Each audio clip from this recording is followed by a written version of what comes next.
Okay, so this may very well be the coolest privacy screen I ever installed. And can anyone tell me what this is? We're in Northern California. We are in, can't tell you exactly where, it's a secret. But we were down in the Silicon Valley. And this, my friends, is probably one of the coolest palm names there is. I almost named my daughter this name, but my wife totally vetoed it. This is Arenga. Arenga. Wouldn't that be a great name for a girl? Arenga. So, you know, someone's going to get that name because of this video. They're going to name their daughter Arenga. Arenga. And that kid is going to be so cool. She's going to be probably a girl name, I think. Maybe a guy name. But Arenga. Yeah, my wife let me get away with Raya. So that was close enough, I guess. But anyway, it would have been a good name for her because she's kind of a nature girl. But this palm is Arenga engleri. It is native to Taiwan, and it's also native to the southern islands of Japan, the Ryukyu Islands, where there's some really cool tropical plants. As you can see, which I'm showing off now, is the silver backside foliage of this plant. It's just striking. It's super beautiful. The other thing that's really striking about this particular type of palm, kind of like a fishtail palm, it has these serrated terminal leaflets, which give it a really exotic look. So what else is cool about this plant? So the plant is suckering. That means it will send up babies all the time. These things probably could live forever. Like the main stalk will die. In fact, one of them over here did it already on this guy. And so they just flower and they die. And then, you know, but the cool thing is that the babies just keep coming. So theoretically, this thing could just live forever. There could be trees out there that are 20,000 years old. It's hard to say. Here's a flower on this one. See, this one's gonna die. See this? It terminates with a flower. They'll probably get some fruit. So it's also amazingly fragrant. It's like the most fragrant palm there is. So keep that in mind when they flower.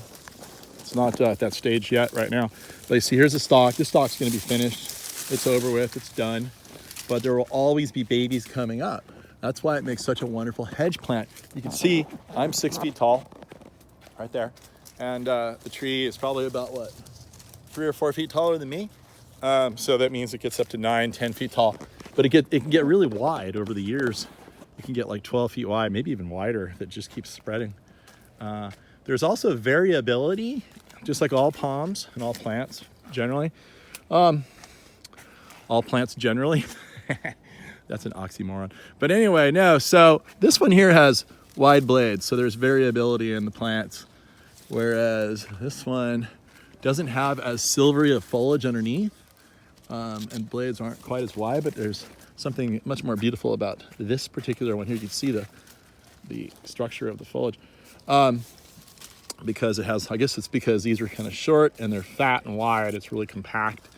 Whereas this one, they're longer and they're not as silvery on the backside. I guess they're about the same width, and it's not as dark green as this other guy here. So what else to say about Arenga engleri? It's called the sugar palm. It's also called the Formosa palm. And but one of the really neat things about this plant is that it is cold hardy to like maybe like 18 degrees. I've never seen them damaged here in Northern California. And if you look at this palm, it looks so exotic looking. Look at that, so exotic, right? And yet it's cold hardy. So it's one of these palms. There's a few palms like this, like Dipsis decipiens is like this, the cold hardy bottle palm. It looks so exotic that it looks like it has to emanate from a really tropical environment. It would be really tender because it's so cool looking. The Chilean wine palm is like that too. It looks like, wow, such an exotic, beautiful, tropical looking thing, yet they're amazingly cold hardy. So most palms that are cold hardy look cold hardy, and they're not quite as pretty as the real tender ones. But in this case, you have a palm that's just ultra exotic looking and is cold hardy at the same time. So there you go. We always have these in the nursery. I just bought a couple real nice ones, brought them up. So come on down, get yourself a sugar palm, pour some sugar on me, listen to some Def Leppard, and enjoy your tree. And that's the lesson of the day.